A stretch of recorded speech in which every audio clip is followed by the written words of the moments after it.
तले दबा दिया, वो बोलने के काबिल नहीं रहे, बिजली महंगी कर दी। और बिजली सिर्फ महंगी नहीं की, लोड शेडिंग को जिसको मुस्लिम लीग नून खत्म करके गई थी, जीरो पे करके गई थी, आज 12-12 घंटे की लोड शेडिंग हो रही है।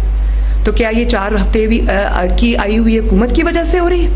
आज शदीद गर्मी है, लेकिन मुस्लिम लीग नून ना चाहकर भी लोड शेडिंग के लिए कुछ नहीं कर पा रही।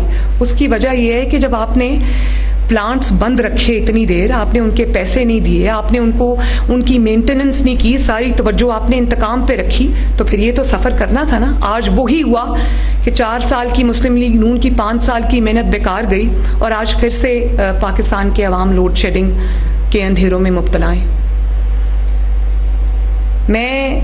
और आज मुझे अभी टीवी से पता चला कि शीरीन मज़ारी साहिबा जो है वो अरेस्ट हो गई हैं। तो मुझे कोई खुशी नहीं हुई ये ख़बर सुन के। मैंने सुना कि उन पर ये मुकदमा जो है वो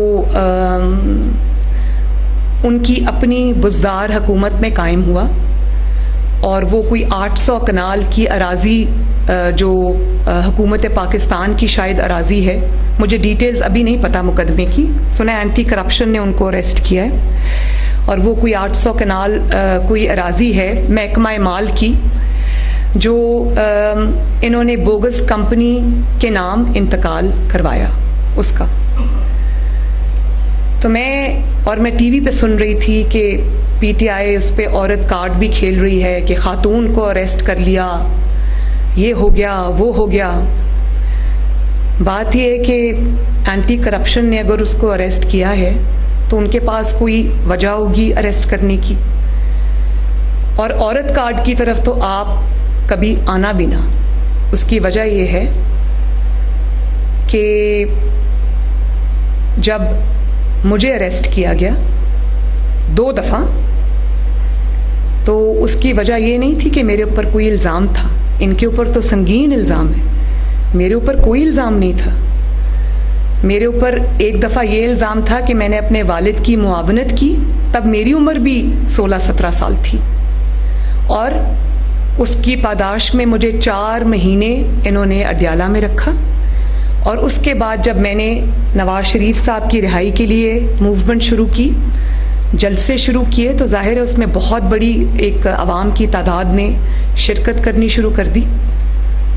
तो मैं फिर एक दिन कोट लखपत जेल में नवाज शरीफ साहब कैद थे, मैं उनको मिलने गई, तो वहाँ पर मुझे शहबाज शरीफ साहब ने, हम उनका इंतज़ार कर रहे थे, मुलाकात का दिन था, तो जेलर अंदर आए। मैं मियाँ साहब के साथ जेलर के ऑफिस में बैठी थी मुलाकात के लिए। मेरे बच्चे भी थे साथ, मेरी बेटी भी थी, मेरा बेटा भी था, जुनेद था, और छोटी बेटी थी जो उस वक़्त शायद 14-15 साल की थी, तो वो भी थी मेरे साथ। तो जब हम अंदर आए, नवाज शरीफ साहब के साथ हम बैठे, तो जेलर साहब ने अंदर आके कहा कोई 5-10 मिनट के बाद कि शहबाज शरीफ साहब आपको बाहर बुला रहे हैं। अब मेरे तो वहमो गुमान में भी नहीं था कि बाहर क्या हो रहा है।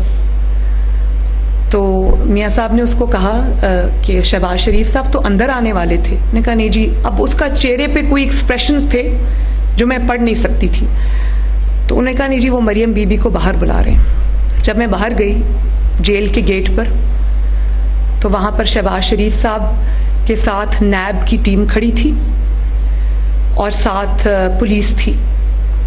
उन्होंने कहा कि बेटी आपको अरेस्ट करने आए। तो मैंने उनको कहा कि क्यों? तो उन्होंने कहा कि कोई चौधरी शुगर मिल का केस है जिस पे आपकी इन्वेस्टिगेशन करना चाहते हैं। तो मैंने कहा अच्छा, आपने अरेस्ट करना है, आप ज़रूर अरेस्ट करें, मैं अपने वालिद को ज़रा मिल के आ जाऊँ, उनको बता के आ जाऊँ कि मैं अरेस्ट होने लगी हूँ। तो मैं बड़ा अपना कंपोजर जितना मैं रख सकती थी मैंने रखा। मैं अपने वालिद के पास गई तो मैंने उनको कहा कि बाहर मुझे नैब अरेस्ट करने आई है। जाहिर है वालिद थे, घबरा गए, लेकिन बोले कुछ नहीं, वो भी बड़े कंपोज थे। और वो उठे, मैंने कहा मुझे इजाज़त दें मैं जाऊँ। तो मेरी बेटी थी छोटी, वो रोने लगी, उसकी आवाज़ें पूरे ऑफिस में आई, मैंने उसको चुप कराया। तो नवाज शरीफ साहब वहाँ बैठे थे, तो अभी मैं उनसे, वो खड़े हुए मुझे मिलने के लिए, गले मिलने के लिए कि बेटी अब जेल जा रही है। तो इतने में नैब की टीम उसी ऑफिस में दाखिल हो गई और नवाज शरीफ साहब के सामने मुझे अरेस्ट कर लिया। नवाज शरीफ साहब ने उस वक्त कुछ नहीं कहा, सिर्फ एक जुमला कहा कि वक्त एक जैसा नहीं रहता, ये याद रखना।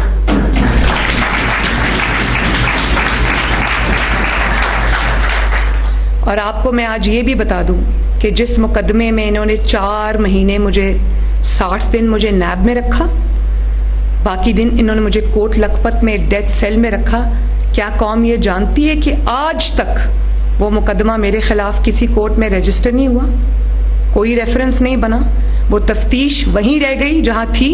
और तफ्तीश क्या होती थी, नैब में जब मुझे इन्होंने सॉलिटरी कन्फाइनमेंट में रखा तो तफ्तीश क्या होती थी कि आप आजकल कौन सी किताब पढ़ रही हैं, आपके घर में जो निज़ाम है वो कौन चलाता है, मियाँ साहब पार्टी की जब फैसले करते हैं तो वो मशावरत कैसे होती है, मतलब वक्त गुजारने के लिए नैब की इन्वेस्टिगेशन टीम मुझसे ये पूछती थी। तो मैं हंसती थी, मैं उनको कहती थी कि जब आपके पास कोई है नहीं सवाल पूछने के लिए तो आप ये क्या मेरे से सवाल पूछते रहते हैं। लेकिन बात ये कि मैंने मजलूमियत कार्ड नहीं खेला, मैंने औरत कार्ड नहीं खेला।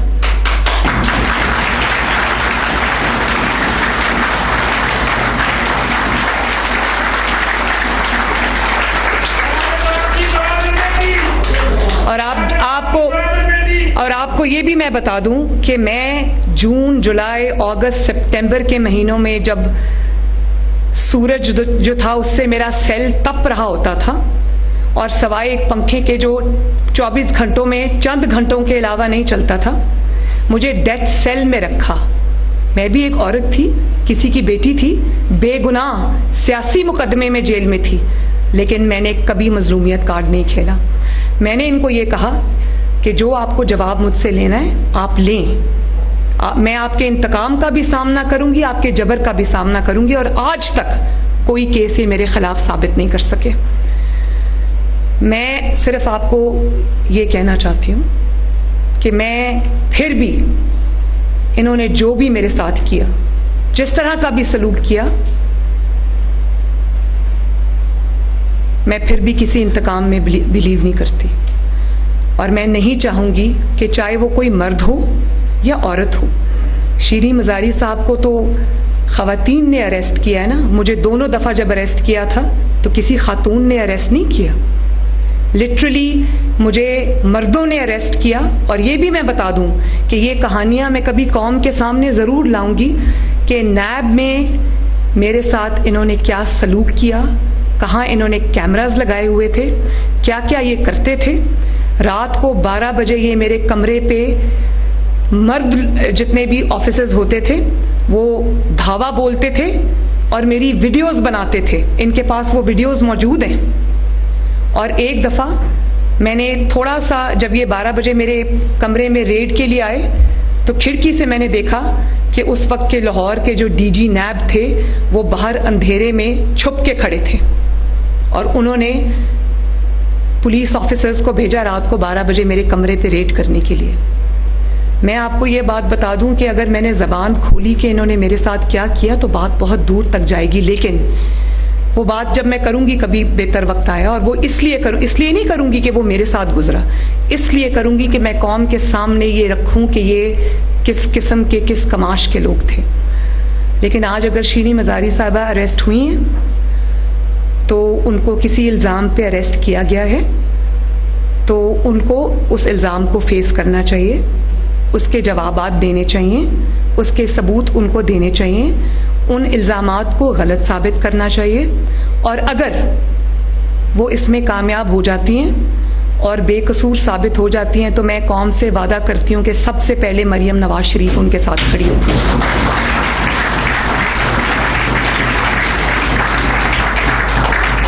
लेकिन ये नहीं हो सकता कि आप आइन तोड़ें, और ना सिर्फ ये कि आप आइन तोड़ें बल्कि ढिठाई से, बेदर्दी से आइन को, पाकिस्तान के आइन को अपने पांव तले रोंदें और उसके बाद आप ये इल्ज़ामात लगाना शुरू कर दें अदालतों पर कि रात को मेरे लिए अदालत क्यों खुली, भाई रात को अदालत आपके लिए इसलिए खुली क्योंकि आपने आइन तोड़ने का संगीन जुर्म किया था। ये नहीं हो सकता कि आप आइन के ऊपर पांव रख के गुजर जाएं और कोई अदालत आप उसका नोटिस ना ले। आपने संगीन जुर्म किया था, आप पे आर्टिकल 6 लगता है। और ये भी मैं आप सबको बता दूं कि ये अभी भी लाडला है, ये अभी भी लाडला है, क्योंकि खुदा न खास्ता जो, वैसे तो नवाज शरीफ साहब इस मिट्टी का बेटा है, इस मिट्टी से उसने वफा की है, उसकी खातिर उसने इतनी बड़ी बड़ी तकलीफ़ें झेली, लेकिन वतन अजीज़ की सलामती पर कभी आंच नहीं आने दी।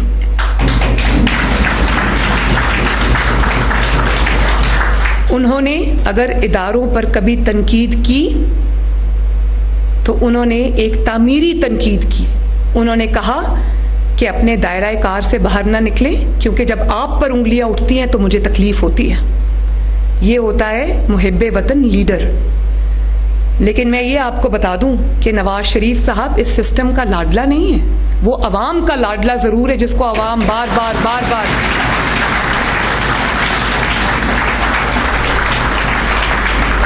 जिसको अवाम बार बार ये उसको निकालते हैं, अवाम उसको लेके आती है, उसको निकालते हैं, अवाम उसको लेके आती है। लेकिन जो इमरान ने जिस ठिठाई से आइन को तोड़ा, बल्कि तोड़ना बड़ा सॉफ्ट लफ्ज है, जिस तरह आइन को रोंदा, आइन को कुचला इमरान के स्पीकर ने, इमरान के डिप्टी स्पीकर ने, और आज तक उसका सदर, जिसका बेटा इदारों को खुलेआम गाली देता है, उसका सदर और उसका गवर्नर पंजाब आज तक जो है वो आइन का हुलिया बिगाड़ते आ रहे हैं, लेकिन उनके खिलाफ कुछ नहीं।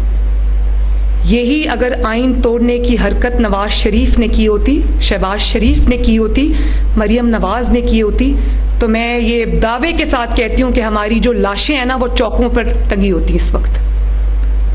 तो ये क्या बात हुई कि जो आपको बुली करे, जो आपको गाली दे, जो एक नापाक मुहिम चलाए इदारों के खिलाफ, उसको तो सहूलत मिल जाए। शीरी मज़ारी कोई प्राइम मिनिस्टर से बड़ी तो नहीं है ना। प्राइम मिनिस्टर आज प्राइम मिनिस्टर होते हुए अपने बेटे वजीर आला के साथ आज FIA की अदालत में पेश हुआ था। तो अगर नवाज शरीफ अपनी बेगुनाह बेटी के साथ सैकड़ों पेशियां रोजाना की बुनियाद पर अगर भुगत सकते हैं, और शहबाज शरीफ वजीर आजम होते हुए, हमजा वजीर आला होते हुए अपना जवाब अगर दे सकते हैं, तो शीरी मज़ारी साहिबा को भी अपना जवाब देना चाहिए। यह नहीं होगा कि आपने अगर कोई गलत काम किया है, जो कि अभी कानून साबित करेगा, मैं उसके बारे में अभी कुछ नहीं कहना चाहती क्योंकि मेरे पास इंफॉर्मेशन नहीं है, लेकिन इन्वेस्टिगेशन होगी तो सामने आना चाहिए ना कि आपने क्या किया है। तो उसमें अगर आप बाइज्जत बरी होती हैं, उसमें अगर आप बाइज्जत आप निकल आती हैं, तो मैंने आपको पहले कहा है कि मैं आपके साथ खड़ी होंगी। लेकिन यह नहीं हो सकता कि जब आपकी गलत कार्यों पे, आपकी बेहूदगी पे, आप उसको इदारों को बुली करके आराम से बच के निकल जाएं। ये वही इमरान खान है ना जो फॉरेन फंडिंग पे 7 साल से बैठा है और उसको आगे चलने नहीं दे रहा। उसको कौन प्रोटेक्ट कर रहा है? क्यों नहीं चल रहा वो? यही फॉरेन फंडिंग का केस जिसके अंदर इतने बड़े बड़े इररिफ्यूटेबल एविडेंसेस हैं, अगर नवाज शरीफ के खिलाफ होता तो नवाज शरीफ की पार्टी इस वक्त सफाई हस्ती से मिट गई होती। क्यों है ये फर्क, ये तफरीक क्यों है? और आप ये देखें कि अदालत उज़्मा ने एक्शन लिया आइन तोड़ने पर, तो इन्होंने अदालत उज़्मा को दिन रात बुरा भला कहना शुरू कर दिया। इमरान खान साहब ने अपनी तकारीर में, और इनके लोगों ने सोशल मीडिया पे गालियां निकालनी शुरू कर दी। इनके मिनिस्टर्स ने, इनके लोगों ने गालियां निकालनी शुरू कर दी। उस वक्त जो अदालतें थी वो बिकी हुई थी, और उसके बाद जब शहबाज शरीफ साहब के खिलाफ सो मोटो नोटिस हुआ तो वही अदालतें अचानक अच्छी हो गई। उन अदालतों की शुक्रिया अदा करने शुरू हो गए।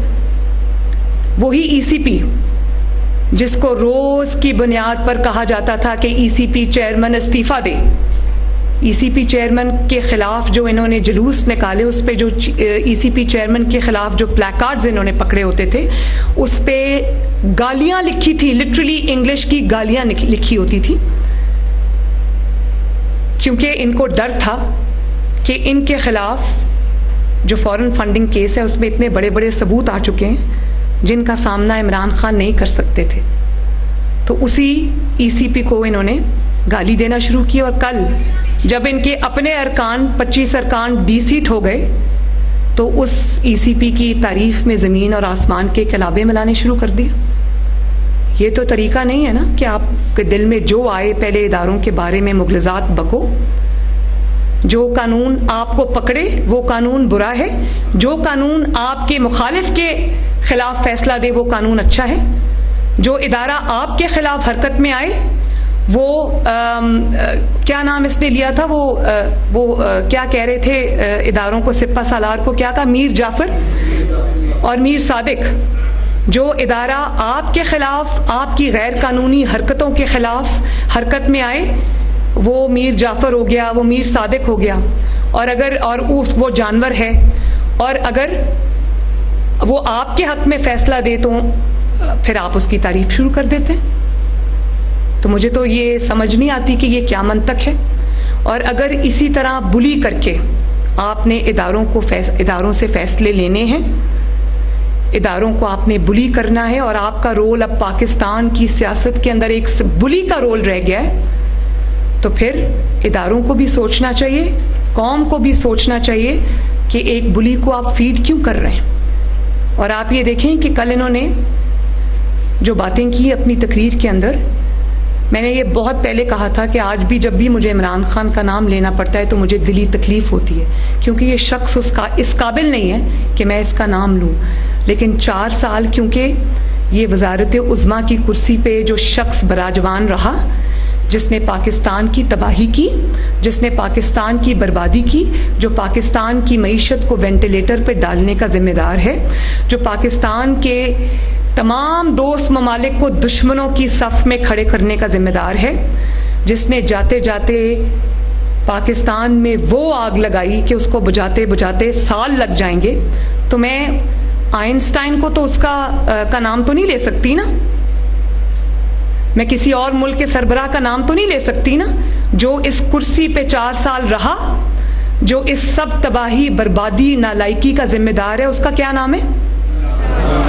तो इमरान खान का जो भी नाम है वो इमरान खान का नाम मुझे लेना पड़ता है, दिल पे पत्थर रख के लेना पड़ता है, लेकिन नाम ही वही है क्योंकि जिम्मेदार वो है। वरना इमरान जैसे शख्स को तो मैं कभी मुड़ के भी ना देखूं। और जब आपसे सवाल किया जलसों में कि आप बाकी बातें छोड़ें, आप ज़रा जवाब दे दें कि 4 साल में आपने क्या परफॉर्म किया। 4 साल की 40 तकरीरों में 4 मिनट आप छोड़ दें, 1 मिनट आप अपनी कारकर्दगी पे बोल दें, लेकिन क्योंकि उसका जवाब नहीं था। जो गैर मुल्की साजिश का झूठा ड्रामा घड़ा, उसका जवाब नहीं था। जो झूठे ख़त का ड्रामा घड़ा, उसका जवाब नहीं था। जो अब अपनी कत्ल की साजिश का ड्रामा रचा लिया, उसका जवाब नहीं था। तो फिर जवाब ये था कि वो खड़े होके कल गैर इखलाकी हमले करें। मैंने तो आप पे कोई गैर इखलाकी हमला नहीं किया, मैंने तो अपना जो अटैक है वो इश्यूज़ की बेस पे रखा और सियासी अटैक रखा। तो मुझे लोगों ने कहा, जिस तरह से कल रिएक्शन आया तमाम सियासी क़यादत का भी, अवाम का भी, ख़वातीन का भी ख़ुसूसी तौर पे, तो मैं सबकी शुक्रगुज़ार हूँ। मुझे कल बड़ी इस चीज़ की खुशी हुई कि अवाम के अंदर अभी भी जो मशरक़ी इक़्तिदार हैं, जो हमारी इस्लामी इक़्तिदार हैं, जो हमारी माशरती इक़्तिदार हैं, वो ज़िंदा हैं। इमरान खान जैसा शख्स उनको नुकसान पहुँचाने में कामयाब नहीं हुआ। इसी फितने का रास्ता हम सबको मिलकर रोकना है। और मुझे कोई हैरानी नहीं हुई जब इमरान खान साहब ने मेरे ख़िलाफ़ वो नाजेबा कलिमात अदा किए। मुझे आप ये देखें कि वो मेरे वालिद की उम्र के हैं, मैं उनकी बेटी की उम्र की हूँ, लेकिन बात देखें जो उन्होंने की है। तो जब उन्होंने ये बात की है तो उन्होंने मुझ पे अटैक नहीं किया, उन्होंने हर उस बेटी पर, हर उस माँ पर, हर उस बहन पर अटैक किया। पंजाब की बेटियों पर, माँओं पर, बहनों पर अटैक किया, पाकिस्तान की बेटियों को पर, बहनों पर, माँओं पर अटैक किया। और मैं उनसे बेहतर जो इखलाक है उसकी तवक्को नहीं रखती। मुझे कोई हैरानी नहीं हुई, क्योंकि अच्छे इखलाकियात जो हैं वो बहुत बड़ी चीज़ होती है। उसको छोटे इंसान से उसकी तवक्को रखना मेरे ख्याल है एक नामुमकिन बात है। मेरे पास अभी भी उसके जवाब में कहने को बहुत कुछ है, क्योंकि जो चीज़ें इमरान खान साहब के अपने ख़िलाफ़ हैं वो शायद तमाम सियासी जमातों की क़यादत को भी जमा कर लें तो शायद वो मवाद ज़ाती नौयत का किसी और के ख़िलाफ़ नहीं है। लेकिन मैं नवाज शरीफ की बेटी हूँ, मेरे पास इमरान के ख़िलाफ़ सियासी मवाद इतना है कि मुझे किसी तरह के भी ज़ाती हमले करने की कोई ज़रूरत नहीं है।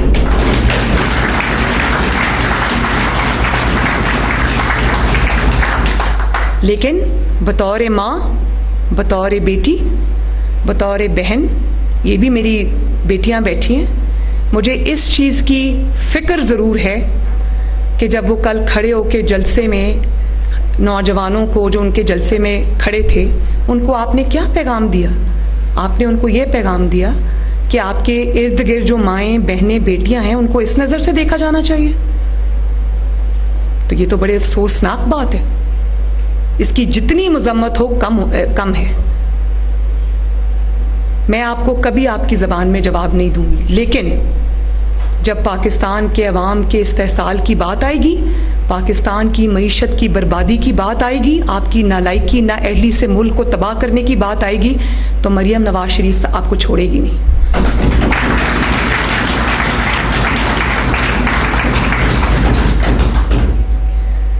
तो मैं ये एक बार फिर ये कहना चाहती हूँ कि मुस्लिम लीग नून, बिल्कुल ये लिख के रख लें कि मुस्लिम लीग नून किसी इंतकाम में ना शामिल होगी, ना उसका हिस्सा बनेगी, ना उसका साथ देगी।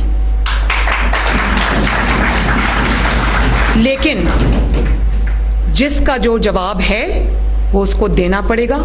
उस इल्ज़ाम को ना आप औरत कार्ड में छुपा सकते हैं, ना मजलूमियत कार्ड में छुपा सकते हैं, ना किसी हुकूमत पर डाल सकते हैं कि उन्होंने ये किया। ये आग जो है, देखें, इस सब का जिम्मेदार वो इमरान खान है, सरगना है, जिसने सबकी पगड़ियां उछाली, जिसने किसी को गद्दार कहा, किसी को अमरीकी एजेंट कहा, किसी को चोर कहा, किसी को डाकू कहा। तो उसका जो 4 साल का ट्रैक रिकॉर्ड है, वो आज ना कोई मजलूमियत कार्ड खेल सकते हैं, ना कोई औरत कार्ड खेल सकते हैं, ना कोई इंतकाम कार्ड खेल सकते हैं। उनकी 4 साला कारकर्दगी सवाए इंतकाम के और किसी चीज़ का नाम ही नहीं है। लोगों की बहनों को, बेटियों को, आप जस्टिस फाइज ईसा की बात ले लें, उनकी बीवी को कितने महीने इन्होंने बगैर किसी इल्ज़ाम के इन्होंने अदालतों में घसीटा। वो कभी बेचारी लाठी टेकते टेकते कभी FIA के FBR के दफ्तर में बैठी होती थी, कभी अदालतों में वो अपना मुकदमा लड़ रही होती थी। और फिर आपके लिए कितना आसान है कि एक खातून खाना की ज़िंदगी जिसका सियासत से कोई ताल्लुक़ नहीं था, सिर्फ इसलिए कि उसके जो हस्बैंड हैं वो सुप्रीम कोर्ट के ऑनरेबल जज हैं, उनके फैसलों से आपको इख्तलाफ था क्योंकि वो इमरान खान को एक्सपोज करते थे, उनकी साजिशों को एक्सपोज करते थे। तो आपने उनको इतनी बड़ी सज़ा दी कि आपने उनके घर में उनका चैन, उनकी सुकून, उनकी इज्जत बर्बाद कर दी। और आपके लिए आपका क्या जाता है? आप जब सियासत से अपने कुर्सी से उतरे, हुकूमत से निकले, तो आपने बड़ी ढिठाई से एक जुमला कह दिया कि मुझे अफसोस है कि मैंने मुकदमा बनाया काजी फाइज ईसा साहब के ख़िलाफ़, मुझे मिसगाइड किया गया था, गलती हो गई मुझसे। तो जिस तरह आपने उस खातून खाना को, इज़्ज़तदार खातून को आपने अदालतों में और इदारों में रोला, क्या ये एक जुमला उसका अजाला कर सकता है? मेरे पास तो ज़बान है, मेरे पास तो माशाअल्लाह एक बहुत बड़ा प्लेटफॉर्म है पाकिस्तान मुस्लिम लीग नून का, मेरे पास अवाम की ताकत है, मैं अपने आप को डिफेंड कर सकती हूँ। मेरे पास वो फोरम है, वो प्लेटफॉर्म है जिस पे खड़े होकर मैं बात कर सकती हूँ। क्या वही प्लेटफॉर्म सरीना ईसा के पास था? क्या वही प्लेटफॉर्म उन बाकी खवातीन के पास था जो आपके इंतकाम का निशाना बनी किसी ना किसी तरह से? आपने जवेरिया शहबाज को भी नहीं बख्शा, जो शहबाज शरीफ साहब की घरेलू खातून हैं, उनकी बेटी हैं, जिनका सियासत से दूर दूर तक कोई लेना देना नहीं है। मेरी बहन अस्मा नवाज शरीफ के खिलाफ आपने मुकदमे बनाए। लेकिन मैं जातियात की बात या जाती सियासत की बात या कोई गिले शिकवे इस वक्त नहीं करना चाहती, लेकिन मैं ये सिर्फ ये कहने की कोशिश कर रही हूं कि जो जुल्म आपने लोगों पर ढाया है, अब उस जुल्म का प्रचार या उस जुल्म की आड़ या उसका पर्दा लेकर आप मजलूम बनकर नहीं निकल सकते। उसका जवाब आपको देना पड़ेगा। सवाल तो आपसे पूछा जाएगा और जवाब आपको देना पड़ेगा। उस वक्त मना करते थे कि ये न मत करो, वक्त एक जैसा नहीं रहता, उतना करो जितना बर्दाश्त कर सको। लेकिन फिर भी मैं कौम को भी यकीन दहानी कराती हूँ, आप सबको भी यकीन दहानी कराती हूँ कि इंशाअल्लाह ताला मुस्लिम लीग नून हक पर, इंसाफ पर खड़ी रहेगी, किसी के साथ ना कोई ज्यादती होने देगी, ना किसी के साथ कोई इंतकाम होने देगी। ये मेरा वादा है आपसे। बहुत बहुत शुक्रिया।